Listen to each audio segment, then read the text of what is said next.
चलिए बेटा स्टार्ट करते हैं। आज का टॉपिक है हमारा सिंपल लिपिड्स, जिसमें हमने बताया कि वो लिपिड्स जो सिर्फ और सिर्फ फैटी एसिड्स और ग्लिसरॉल के बने होते हैं, यानी कि फैटी एसिड और अल्कोहल के, वो हमारे किसके अंदर आते हैं? सिंपल लिपिड्स में आते हैं। और इसका सबसे पहला और मोस्ट इंपॉर्टेंट एग्जांपल है हमारा true fat, which is also known as neutral fat. You can also call it neutral fat. And yes, इसका एक और नाम है बेटा, this is also known as triglyceride. ठीक है, तो this is also a triglyceride. बिल्कुल टेंशन लेने की जरूरत नहीं है, वन बाय वन एक एक पॉइंट हम डिस्कस करेंगे। देखिए, सबसे पहले हम आ जाते हैं फैटी एसिड और ग्लिसरॉल पे। आपने अभी तक नहीं देखा व्हाट इज ग्लिसरॉल, मतलब मैंने नहीं बताया आपको। तो glycerol is also known as trihydroxy propane.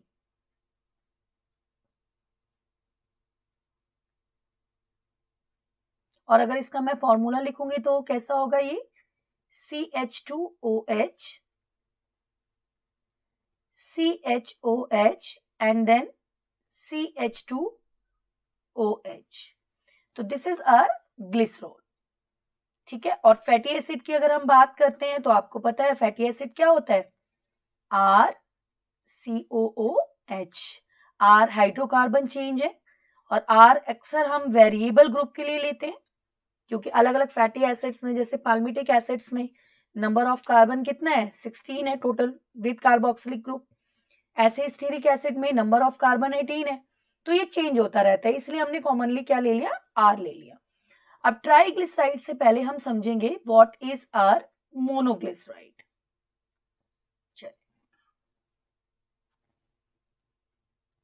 देखिए, मोनोग्लिसराइड।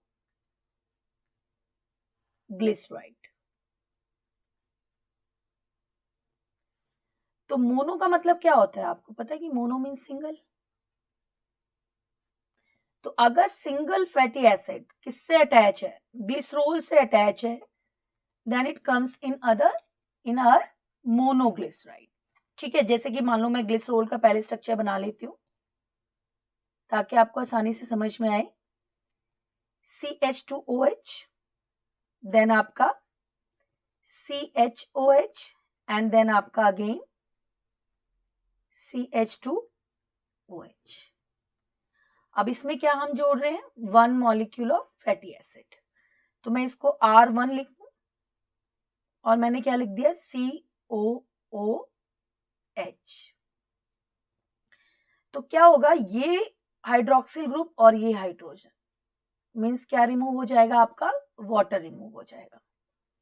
और यहाँ जो बॉन्ड बनता है वो कौन सा बॉन्ड बनता है? आपका एस्टर बॉन्ड बनता है। तो इस तरीके से कुछ ये आपको नजर आएगा बेटा, CH2O, C double bond O, R1। तो ये बाकी सेम CHOH एंड CH2OH। तो this is the example of monoglyceride. ये हमने क्या बना दिया आपका? This is our monoglyceride. इसी तरीके से डाइग्लिसराइड बना लीजिए, है ना। खुद से ट्राई करिए बेटा, सारी चीजें देखने से नहीं आती, खुद करने से आती है। तो right on paper, think on paper. तो डाइग्लिसराइड हमने क्या किया? अगेन जैसा मैंने आपको बताया इस तरीके से लिखेंगे। पहले आप क्या लिखेंगे? आपका ग्लिसरॉल लिखेंगे। अब आप इसमें क्या ऐड कर रहे हो? 2 फैटी एसिड ऐड कर रहे हो। तो R1 कर दिया इधर मैंने और इसको R2 कर दिया। तो अगेन ये वाटर रिमूव हुआ और यहाँ पे ये वाटर मॉलिक्यूल रिमूव हुआ। तो किस तरीके से हमारा बनेगा? देखिए, CH2O, R1, then CHO, R2 और नीचे आपका एज इट इज रहेगा, दैट इज आवर CH2OH। तो ये हमने क्या बनाया? आपका डाइग्लिसराइड।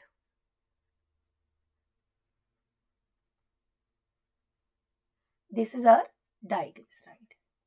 इसके बाद हम फाइनली आते हैं अपने जो हमारा टॉपिक है दैट इज ट्रू फैट, जिसको हम क्या कहते हैं, ट्राइग्लिसराइड। तो बना लीजिए, आई होप अब सब बच्चे बना लेंगे। इसको कैसे बनाना है, सेम बेटा, सबसे पहले आपने क्या लिखा, ग्लिसरोल का फॉर्मूला, फिर आपने क्या किया, 3 fatty acids R1 R2 and then R3, इनको अटैच कर लिया। कितने मॉलिक्यूल ऑफ वाटर रिलीज हुए बेटा, 3 molecule of water released. Means अगर मैं इसका कॉम्बिनेशन बनाऊंगी ट्राइग्लिसराइड कैसे बनेगा, देखिए CH2O R1 CHO R2 CH2O R3 plus 3 molecule of water removes. तो this is the example of neutral और ट्रू फैट। ठीक है बेटा, इसके अलावा कुछ और भी इसमें हम बेसिक चीजें देखेंगे। तो आपने देखा कि ट्रू फैट जो है हमारा वो किसका बना हुआ है, 3 molecules of fatty acids plus 1 molecule of glycerol forms a true fat, means 3 molecule of fatty acid plus 1 molecule of glycerol leads to the formation of 1 molecule of fat, that is a true fat। ठीक है, इसके अलावा दो बहुत important terms हम देखते हैं बेटा इसमें। देखिए कौन कौन से टर्म्स हैं।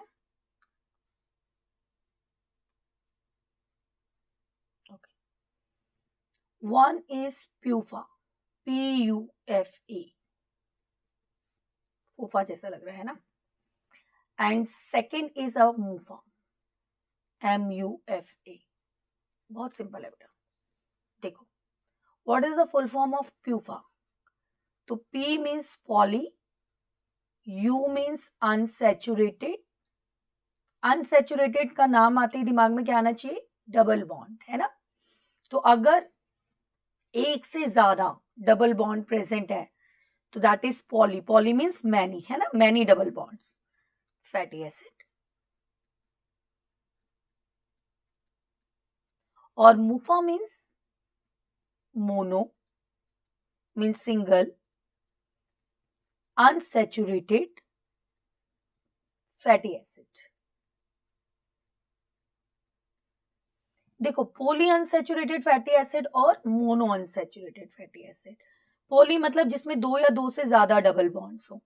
तो इसका एग्जांपल याद होगा, एराकिडोनिक एसिड। कितने डबल बॉन्ड्स हैं बेटा इसमें, 4 डबल बॉन्ड्स है ना। तो देयर आर 4 डबल बॉन्ड। तो दिस इज आवर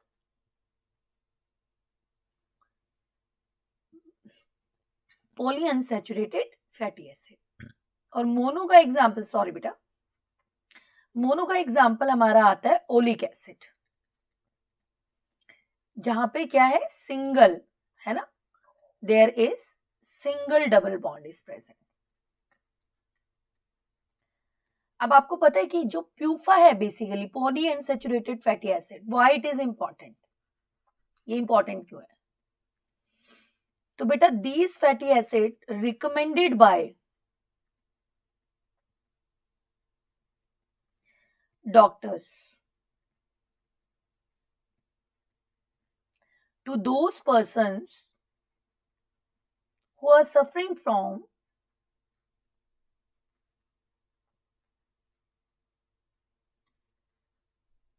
किससे, हाइपरटेंशन,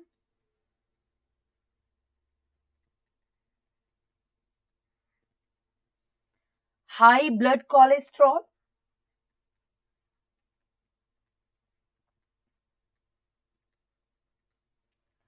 एंड कार्डियोवेस्कुलर डिजीज।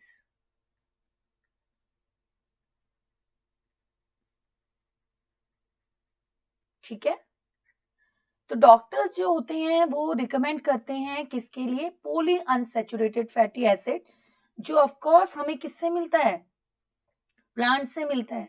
इसीलिए क्या रिकमेंड किया जाता है, सनफ्लावर ऑयल, है ना, groundnut oil, these are your poly unsaturated fatty acid, मतलब इसमें ज्यादा नंबर ऑफ डबल बॉन्ड्स होते हैं, तो ब्लड का कोलेस्ट्रॉल ये कम करता है। इसलिए इसको रिकमेंड किया जाता है उन लोगों को जिनमें कोलेस्ट्रॉल का लेवल ज्यादा है, क्योंकि आपको पता है कि कोलेस्ट्रॉल का लेवल ज्यादा होगा तो क्या होगा, वो ब्लड वेसल्स में, आर्टरीज में डिपॉजिट होगा, है ना, और एथरोस्क्लेरोसिस कॉज करेगा, हार्ट अटैक वगैरह, हार्ट में भी प्रॉब्लम आ सकती है, ब्लड की सप्लाई में प्रॉब्लम आ सकती है अगर ब्लड वेसल्स आपकी क्लॉग्ड होंगी due to any reason, cholesterol की डिपोजिशन की वजह से। तो इसी वजह से डॉक्टर जो है वो हमें क्या रिकमेंड करते हैं कि आप पॉली अनसैचुरेटेड फैटी एसिड्स को डाइट में इंक्लूड करें rather than saturated fatty acid, तो ज्यादातर हमें एनिमल फैट से मिलता है। ठीक है बेटा, इसके बाद आप इसमें और देख सकते हो कि इसमें ऑयल्स भी होते हैं और हार्ड फैट्स भी होते हैं। ऑयल आपको पता है कि जो भी आपके फैटी एसिड्स क्या होते हैं, लिक्विड एट रूम टेम्परेचर होते हैं, they are considered in oil.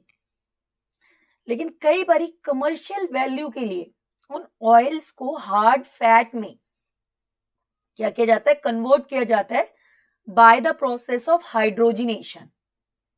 जैसे आपका वनस्पति घी आता है ना, है वेजिटेबल ऑयल से रिकमेंडेड, लेकिन उसका हाइड्रोजिनेशन करके उसको हार्ड फैट में कन्वर्ट किया गया है।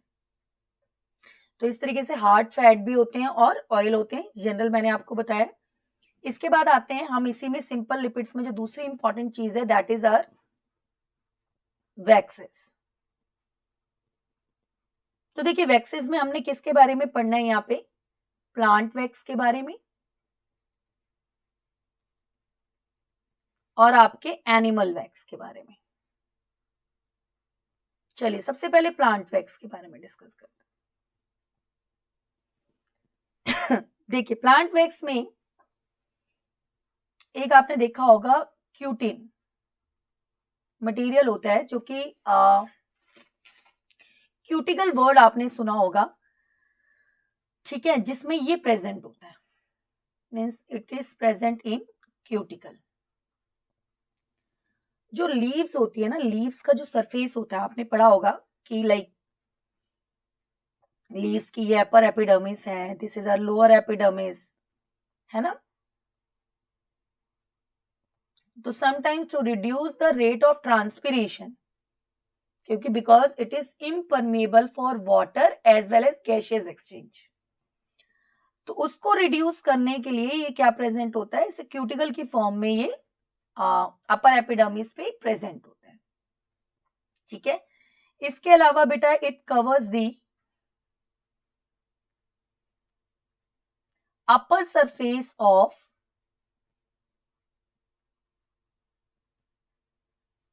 floating plant parts। तो जो प्लांट्स आप देखते हो एक्वेटिक इन नेचर है, पानी के अंदर रहते हैं, उनके ऊपर भी एक कवरिंग होती है जो उनको क्या करती है, वाटर के कोरोसिव एक्शन से प्रोटेक्ट करती है। ठीक है, तो प्लांट्स में ये reduce the rate of transpiration आप कह सकते हो, it reduce the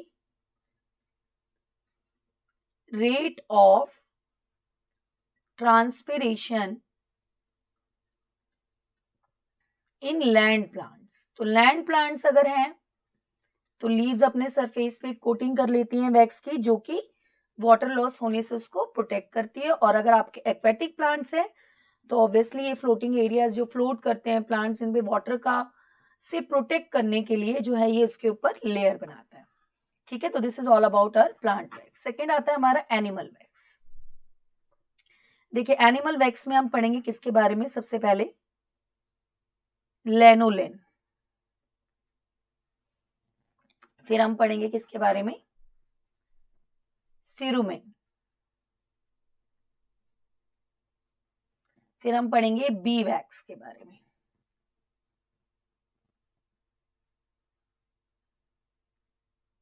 end then हम पढ़ेंगे आपका paraffin wax. Fourth is our paraffin wax. चलिए वन बाय वन डिस्कस करते हैं। सबसे पहले हमने कहा लिनोलिन, ठीक है, लेनोलिन। तो लेनोलिन क्या होता है बेटा? देखो, it is secreted by cutaneous gland. What do you mean by cutaneous? Respiration में पढ़ते हैं cutaneous respiration, branchial respiration, pulmonary respiration. तो क्यूटेनियस का मतलब है यहाँ पे स्किन। तो क्या होता है बेटा, एनिमल्स की स्किन के अंदर ये ग्लैंड होता है, और ये ग्लैंड क्या सिक्रीट करता है आपका? लेनोलिन सिक्रीट करता है। और ये लेनोलिन क्या करता है basically? It protects the animal fur.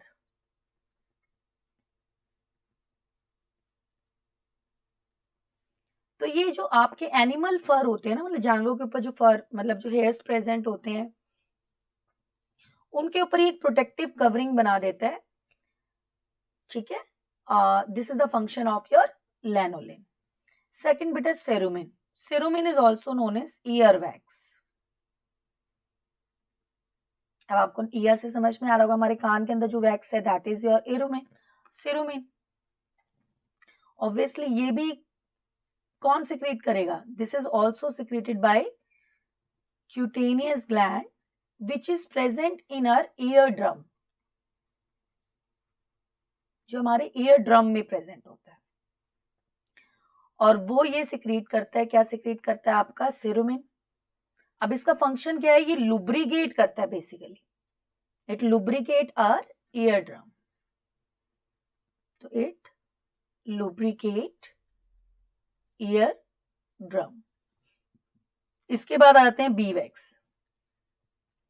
तो देखो, बीज जो होती है, हनी बीज, उनकी जो एब्डोमिनल ग्लैंड है, उनसे सिक्रेट होता है आपका बी वैक्स, है ना। हाइव्स बनाती हैं वो, उसमें वो सिक्रेट करती हैं। अब इस बी वैक्स को हम अपने कमर्शियल लेवल पे कहां कहां यूज करते हैं? तो कई तरह के कॉस्मेटिक्स में, है ना, कई तरह की कॉस्मेटिक चीजों में, पॉलिशेस में हम उस वैक्स का क्या कर लेते हैं? यूज कर लेते हैं। एनिमल्स का तो पता नहीं, but we are going to use it. And देखिए, paraffin wax is obtain from petroleum.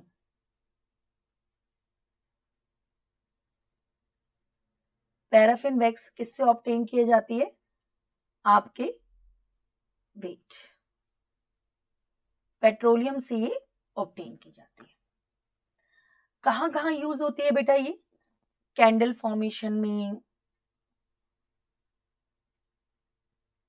ठीक है, वहां पे ये यूज हो जाती है। कौन सी? आपकी पैराफिन वैक्स। तो this is all about our waxes, जिसके बारे में हमें जनरल नॉलेज होना जरूरी है। इसके बाद इसमें हमने दो चीजें और पढ़ी थी, that is cutin and suberin. Third part था हमारा क्या बेटा? Cutin, and fourth is a suberin. तो ये हमारे इतना डिटेल में नहीं है, बट जनरल में आपको बता दूं, क्यूटिन ऑलरेडी मैं आपको बता चुकी हूं कि प्लांट्स में जो क्यूटिकल पार्ट होता है उसमें क्यूटिन प्रेजेंट होता है, और सुब्रिन की जो डिपोजिशन होती है ये भी सेल्स में होती है। किसकी? कोर्क सेल, है ना। प्लांट्स में जो कोर्क सेल होती है उसमें सुब्रिन डिपॉजिट होता है, and it is also impermeable या इम्परवियस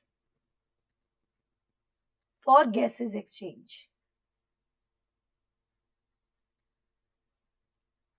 और वाटर भी आप कह सकते हो, गैसेस और वाटर एक्सचेंज।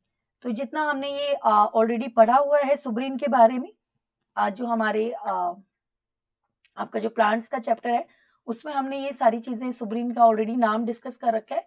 तो क्यूटिन और सुब्रिन के बारे में बहुत ज्यादा डिटेल नहीं, this is all about our simple lipids. Important है, चीजें इसमें आपने देखा है कुछ चीजें याद करने की है ना, तो उन चीजों को याद करिए, थिंक ऑन पेपर, रिवाइज करिए। All the best.